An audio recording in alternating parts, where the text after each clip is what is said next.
의인의 길, 악인의 길, 의인의 길, 악인의 길, 그런 제목으로 같이 말씀을 나누도록 하겠습니다. 우리가 가끔 듣는 표현이 있습니다. 히로에락이라고 하는 표현입니다. 여러분 들어보셨죠? 히로에락. 그 노래는 참 인생의 희로애락을 잘 담고 있다, 이렇게 사용하는 표현입니다. 우리가 느끼며 살아가는 감정들을 4가지 단어로 말했습니다. 히, 기쁨이라는 것이고, 로, 화가 난다는 것입니다. 에는 슬프다는 뜻이고, 락은 즐겁다라고 하는 뜻을 가지고 있습니다. 우리의 희로애락, 우리의 마음을 잘 담고 있는 성경 안에 있는 책이 있습니다. 그 책이 시편입니다. 시편에는 기쁨과 즐거움의 노래가 있습니다. 그러나 고통 가운데 울부짖는 애절한 기도도 있습니다.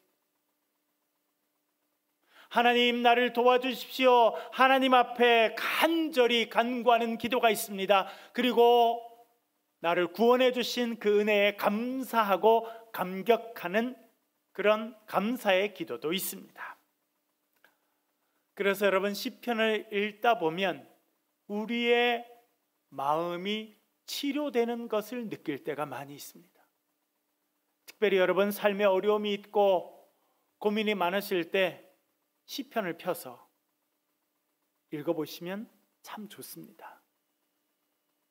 다윗이 눈물로 기도할 때 우리도 같이 눈물로 기도하게 되고, 다윗이 희망을 노래하게 될 때 우리의 삶에도 희망이 넘치게 됩니다. 그래서 이 시편은 우리의 마음과 심령을 치료하는 하나님의 능력의 말씀이구나 하는 것을 우리가 깨닫게 됩니다.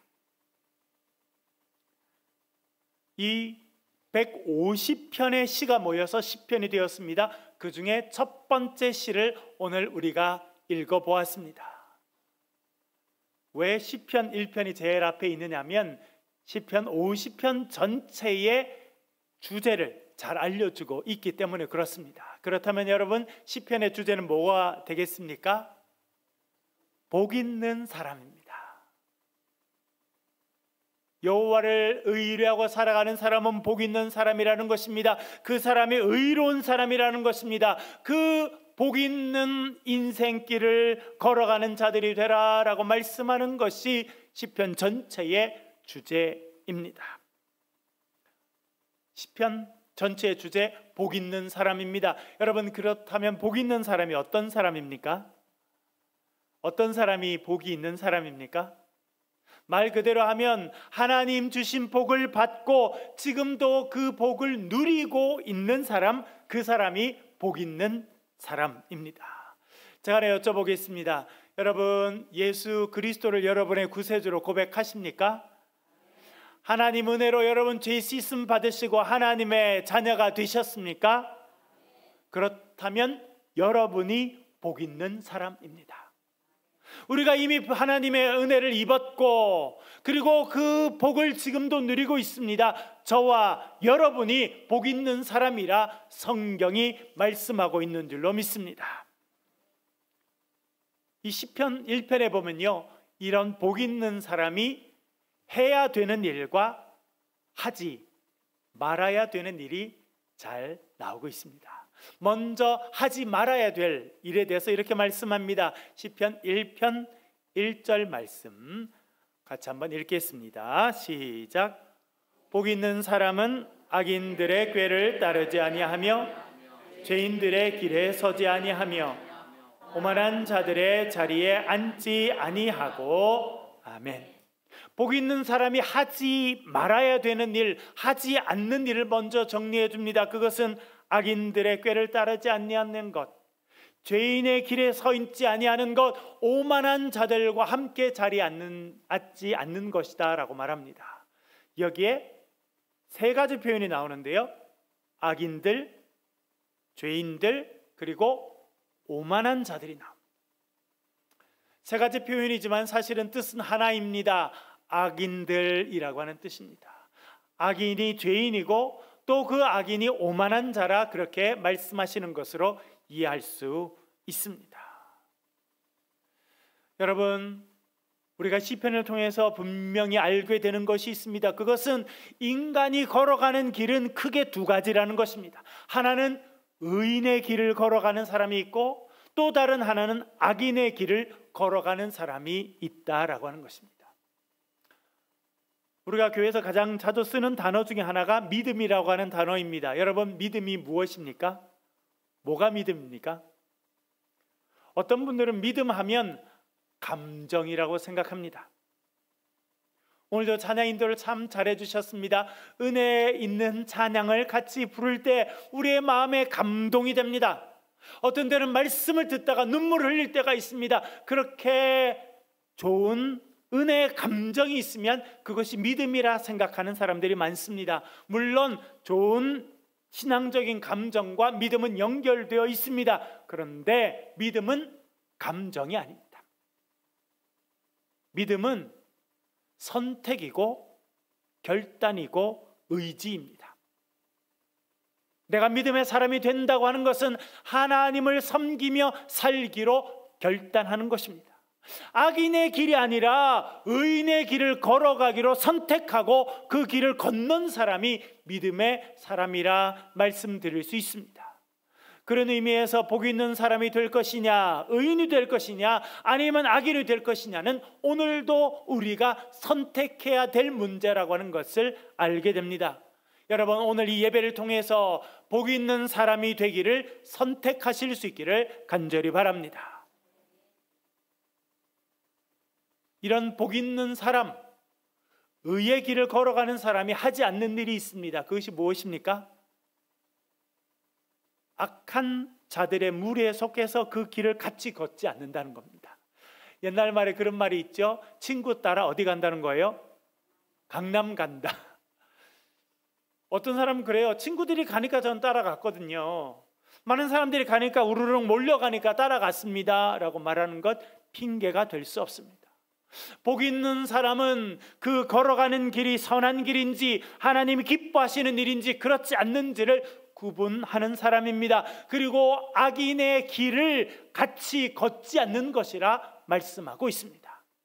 그리고 오만한 자들과 함께 식탁에 앉지 않는다라고 말합니다. 오만한 자가 어떤 사람입니까? 저 사람 참 오만하다. 어떤 사람을 말합니까? 남을 함부로 정죄하고 판단하고 부정적인 말을 하는 사람들을 오만한 사람들이라 말합니다. 그런 사람들과 식사 자리에 같이 앉지 않는 것이 복 있는 사람의 삶의 모습이라 우리에게 알려주고 있습니다. 여러분, 어떤 사람과 식사하게 되면 적어도 식사가 끝나는 시간까지는 같이 대화를 하고 이야기를 하게 됩니다. 그 사람이 말하는 부정적인 이야기들도 듣게 됩니다. 오만한 자가 하는 그 부정적이고 생명을 죽이는 이야기를 같이 듣고 있는 것, 그것은 복 있는 사람이 하는 일이 아니다, 그렇게 말씀하고 있습니다. 그렇다면 복 있는 사람이 하는 일이 있습니다. 그 일이 무엇입니까? 우리 2절 말씀 같이 한번 읽어보겠습니다. 시작. 오직 여호와의 율법을 즐거워하여 그 율법을 주야로 묵상하는도다. 아멘. 여러분, 시편 1편의 가장 핵심적인 말씀은 이 2절입니다. 오직 여호와의 율법을 즐거워하여 그 율법을 주야로 묵상하는도다. 이것이 시편 1편에서도 가장 중요한 구절입니다.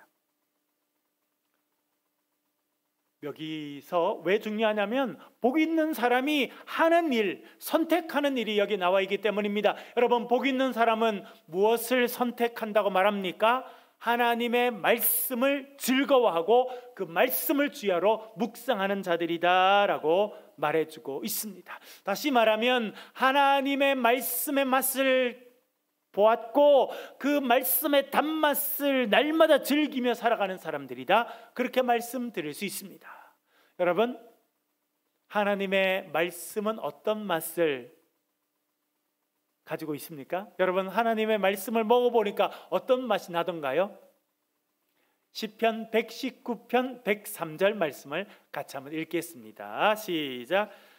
주의 말씀에 마치 내게 어찌 그리 단지요 내 입의 꿀보다 더 다니이다. 아멘. 말씀의 맛이 무슨 맛이랍니까? 꿀맛이라는 겁니다. 꿀맛. 제가 신혼 때 제 아내랑 결혼해서 신혼 생활을 할 때였습니다. 어느 날 저녁에 좀 출출한 시간이었는데 아내가 예쁜 접시에다가 가래떡을 이렇게 쫙 가져왔어요. 제가 시골에 지내서 가래떡을 좋아하는 줄 알고 가래떡을 준비해 왔습니다. 그리고 옆에 종지에다가 간장을 담았어요. 참기름을 몇 방울 떨어뜨린 간장. 제 아내는 늘 그렇게 먹었다는 거예요. 그걸 가져왔습니다. 근데 저는 단 한 번도 간장에 가래떡을 찍어 먹어본 적이 없어요. 그래서 아내가 주면 그냥 고맙다고 먹어야 되는데 그렇게 하지 못하고 제가 물어봤어요. 꿀 없어요? 그렇게 질문하는 바람에 그날 밤 제3차 세계대전이 일어날 뻔했어요. 다행히 전쟁으로 발전하지는 않았고요. 잘 합의했습니다. 제 아내가 그러는 거예요. 아유, 이 간장으로 찍어 먹는 것도 참 맛있다. 먹어봐라. 그래서 제가 간장에다가 이 가래떡을 간장에 찍어서 이렇게 먹어봤어요. 맛있었을까요? 입으로는 맛있다고 했지만 제 표정은 전혀 아니었던 것 같아요. 아내가 얼른 일어나서 꿀을 한 접시 담아왔습니다. 그릇에 담아왔어요. 그래서 제가 하얀 가래떡을 꿀에 푹 찍어가지고 드니까 막 꿀이 줄줄 떨어지는 걸 입에 딱 집어넣었어요. 이 맛이야. 무슨 맛이 나는 걸까요? 꿀맛 나는 거죠. 꿀맛. 여러분, 성경의 저자가 뭐라고 그러냐면 하나님 말씀에도 맛이 있답니다. 그 맛이 얼마나 단지 꿀보다 더 달다, 그렇게 말해주고 있습니다. 여러분, 하나님의 말씀이 여러분의 입술에 꿀보다 더 단 말씀으로 경험되기를 간절히 바랍니다. 여러분, 하나님 말씀이 꿀보다 더 단 사람은요, 그것을 또 먹게 돼 있는 거예요. 또 먹고 싶어요. 왜? 꿀보다 더 단 말씀, 나를 살려주는 생명의 말씀이 되니까 그 말씀을 읽고 묵상하고 살아가는 사람, 그 사람이 복 있는 사람이라 말씀하고 있습니다. 여기서 하나 중요한 단어가 있습니다. 묵상한다라고 하는 겁니다. 묵상한다. 여러분, 어떤 생각이 드십니까? 어떤 사람이 묵상한다 하면 뭐가 생각나십니까? 아주 조용한 방에 앉아서 잔잔한 음악을 틀어놓고 편안하게 앉아서 눈을 감고 있는 것, 그것을 우리는 묵상한다라고 생각하기 쉽습니다. 그건 명상하는 것이고요. 성경에서 말하는 묵상은 그거와는 다릅니다. 특별히 구약 성경 시편에서 하나님 말씀을 묵상한다라고 하는 것은 조용히 눈을 감고 입을 다물고 있는 것이 아닙니다. 하나님 말씀을 피고 그 말씀을 작은 목소리로 반복해서 읽는다라고 하는 뜻을 갖고 있습니다. 그래서 우리 성경에는 자주 읊조린다라고 번역되어 있습니다. 읊조린다. 그래서 하나님의 말씀을 작은 소리로 계속 반복적으로 읽고 또 읽고, 그래서 암송해 간다라고 하는 뜻입니다. 제가 언젠가 한번 이스라엘에 갔습니다. 이스라엘 예루살렘, 최근에도 전쟁이 있어서 여러분 그 모습을 보셨겠습니다만, 수많은 사람들이 모이는 서쪽의 벽, 통곡의 벽이라는 곳이 있습니다. 거기 가면 지금도 매일 유대인들이 와서 하나님의 말씀 토라를 들고 묵상합니다. 근데 제가 자세히 봤더니요, 가만히 앉아서 눈 감고 있는 사람 단 한 명도 없어요. 손에 토라를 들고 몸을 움직이면서 중얼중얼해서 계속 읽어요. 그것이 하나님의 말씀을 묵상하는 거예요.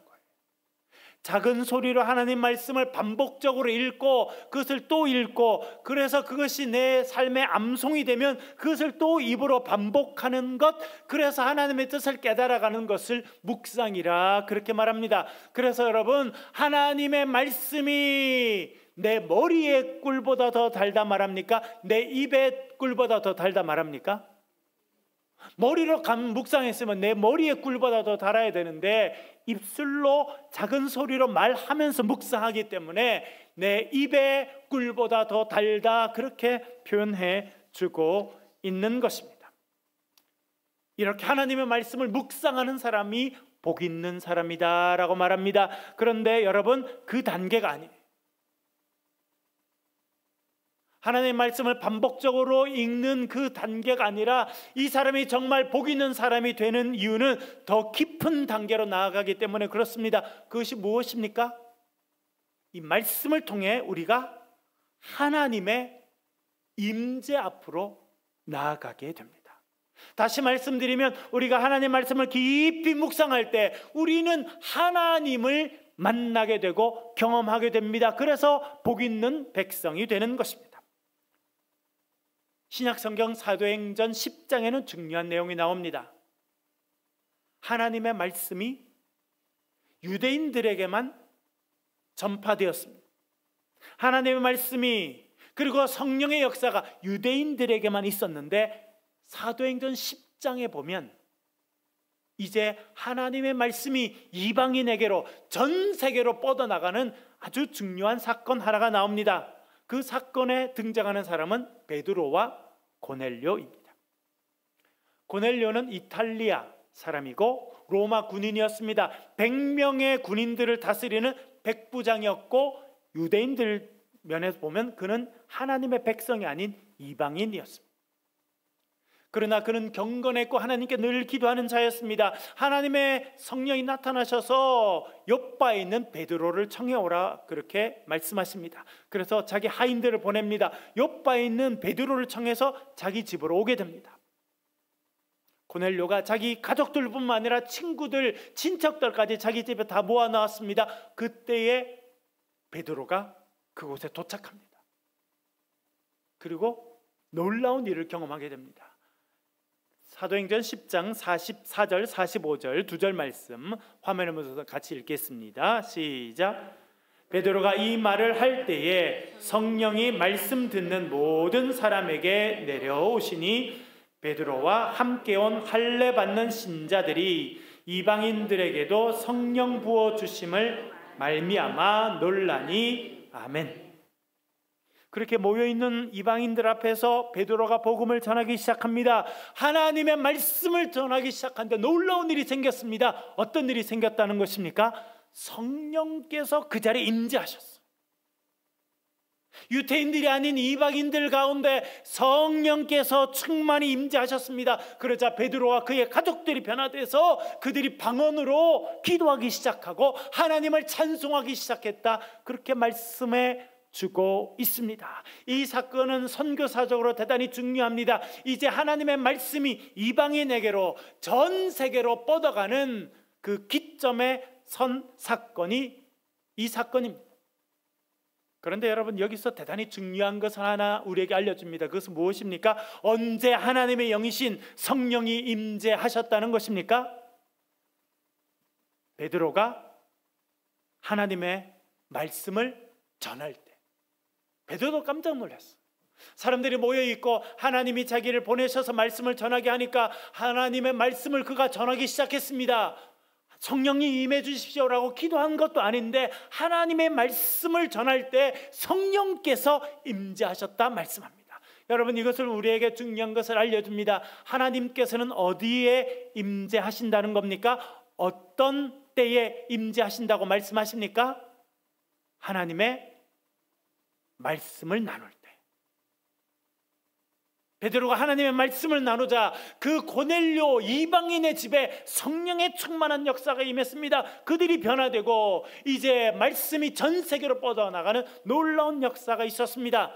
오늘도 부족한 제가 하나님의 말씀을 준비해서 주의 이름으로 하나님의 말씀을 전합니다. 우리가 믿음의 공동체로 하나님의 말씀을 같이 듣고 같이 동감하며 말씀을 나눕니다. 하나님의 말씀을 나눌 때 성령께서 이 자리에 임재하시는 줄로 믿습니다.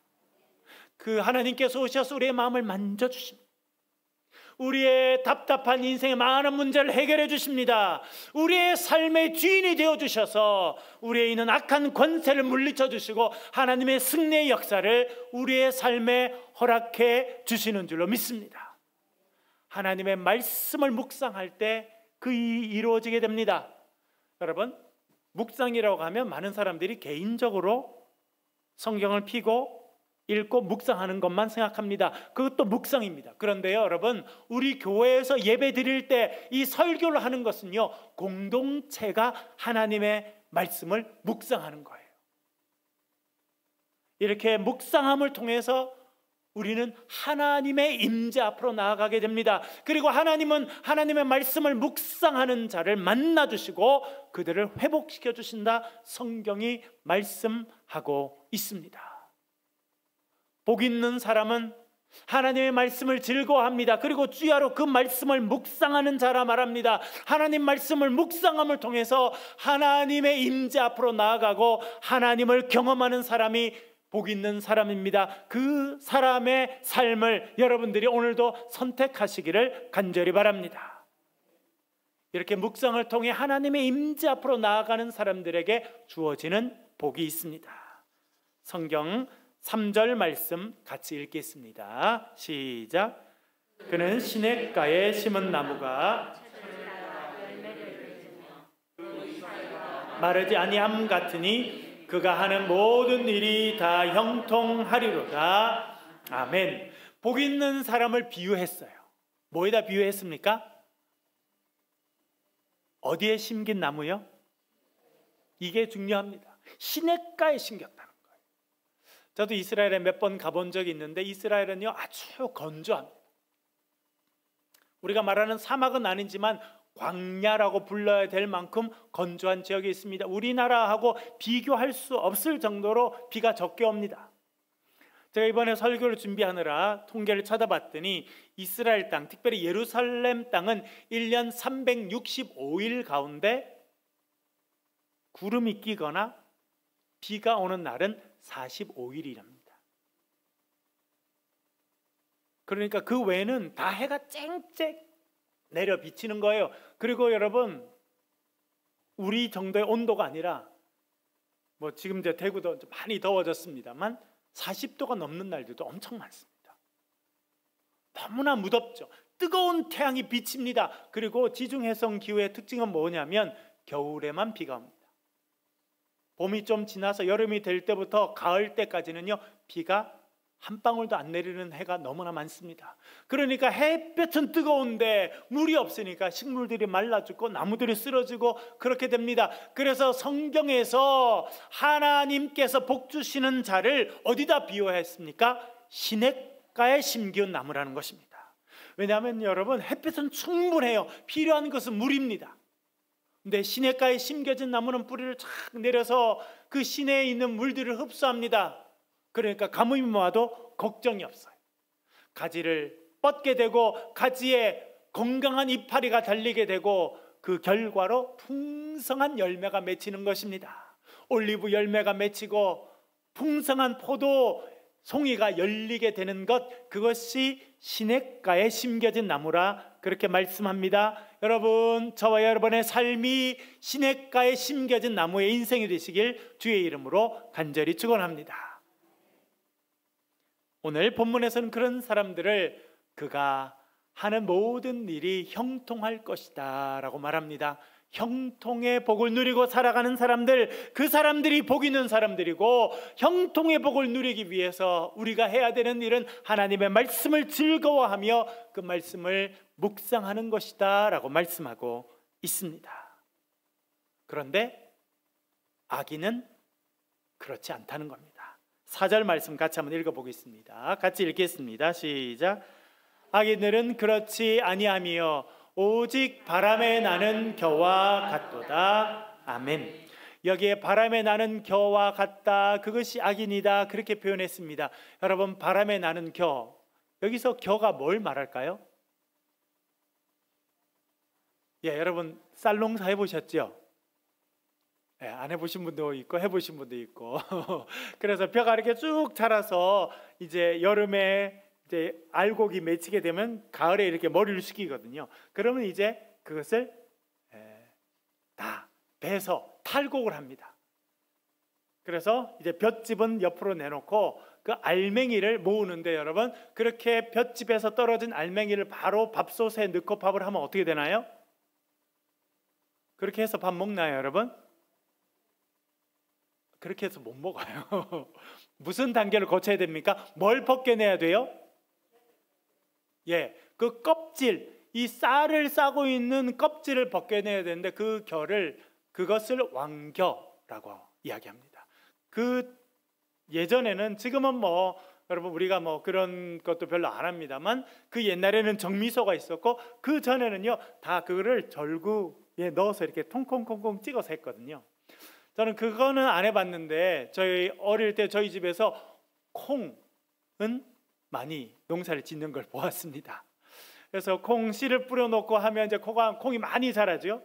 그러면 이제 콩을 이제 추수하게 됩니다. 근데 보니까요, 콩은요 어른들이 그냥 이 대에 있는 그대로 탁탁 다 이렇게 뿌리를 뽑든지 베든지 그러고 마당에 말려두라고요. 한참 말리고 난 다음에 되면 이제 콩을 추수합니다. 그러려면 콩대를 그대로 가지고 와가지고 큰 비닐 같은 걸 해놓고 그 다음에는 뭘로 두들겨요? 예, 도리깨나 혹은 이런 막대기를 가지고 탁탁탁탁탁탁 이렇게 두들겨요. 그렇게 하고는 콩대는 다 치웁니다. 그러면 뭐가 남아요? 콩만 남던가요? 예, 콩만 남으면 좋은데 콩하고 그 껍질이 같이 남아요.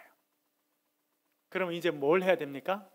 콩을 골라내야 되고 껍질은 이제 다 제거해야 되거든요. 그래서 개발한 것이 키라는 거예요. 키. 여러분 옛날에 조그만 아이들이 밤에 오줌 싸면 뭘 씌워줬어요? 키를 씌워가지고 뭘 받아오라 그래요? 그때만 쓰는 게 아니라 주로 요거는 곡식을 이렇게 이 알을 추수할 때 쓰는 겁니다. 그래서 키에다가 콩하고 그 껍질 같이 이렇게 섞여 있거든요. 그걸 같이 해요. 그래서 이렇게 흔들어요. 특히 이제 바람이 조금씩 불어주면 더 좋아요. 그렇게 하면 어떻게 돼요, 여러분? 뭐는 날아갑니까? 껍질은 날아가고 알곡만 남아요. 이걸 아무리 이야기해도 이해 못하는 사람이 2명 있어서 제가 그림을 준비했어요. 그림을 좀 보여주시고요. 보이시죠? 허리 9번 할머니께서 키를 들고 콩을 거기다 한 건에 담고 이렇게 하니까 바람이 부니까 그 밑에 뭐가 쌓여요, 여러분? 껍질은 밑에 쌓이고 콩은 그 키 안쪽에 모이게 되어 있습니다. 네, 넘겨주시고요. 여러분, 복 있는 사람의 삶이 그렇다는 겁니다. 복 있는 사람은요, 주인이 거두는 알곡과 같습니다. 그래서 이렇게 바람이 부는 날 키질을 하고 나면 남는 콩과 같은 그것이 우리의 의인의 삶, 복 있는 사람입니다. 그러나 악인은 어떻게 된다는 겁니까? 바람에 나는 겨와 같다는 거예요. 그래서 키질을 이렇게 하면 여러분 결국 껍질들은 다 키 밖으로 나가서 밑에 쌓이게 되거든요. 그렇게 껍질 남은 거 여러분 어떻게 사용하셨어요? 뭐 했어요? 예, 개가 가는 곳은 정해져 있어요. 아궁이에요. 불 떼는데 써버리는 겁니다. 그것이 의인과 악인의 길의 마지막이라는 겁니다. 의인은 마지막에 하나님의 백성으로 천국에 이르게 됩니다. 그러나 악인들은 불구덩이에 이르게 될 것이다 라고 하는 것을 알려주고 있습니다. 악인은요 열심히 살아가는 것 같고 잠시 잘 되는 것 같지만 결국은 멸망의 길로 가게 된다 성경이 말씀하고 있습니다. 6절 말씀, 오늘 시편 1편의 결론인데요, 6절 말씀 읽어보겠습니다. 시작. 무릇 의인들의 길은 여호와께서 인정하시나 악인들의 길은 망하리로다.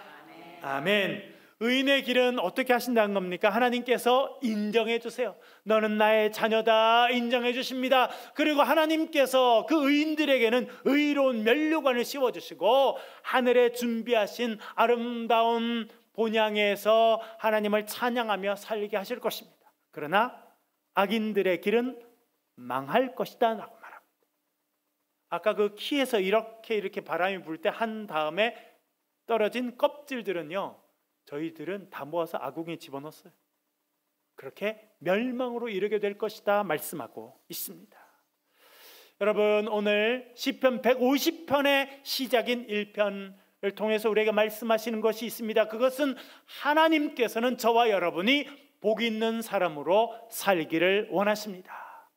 복 있는 사람으로 사는 길은 하나님 말씀을 즐거워하고 그 말씀을 주야로 묵상하고 그 말씀을 통해 하나님을 만나고 체험하고 하나님의 백성으로 살아가는 것입니다. 그렇게 우리가 복 있는 백성으로 살아갈 때 우리를 시냇가에 심겨진 나무의 인생으로, 인생의 길이 형통한 자로 이끌어 주실 줄로 믿습니다.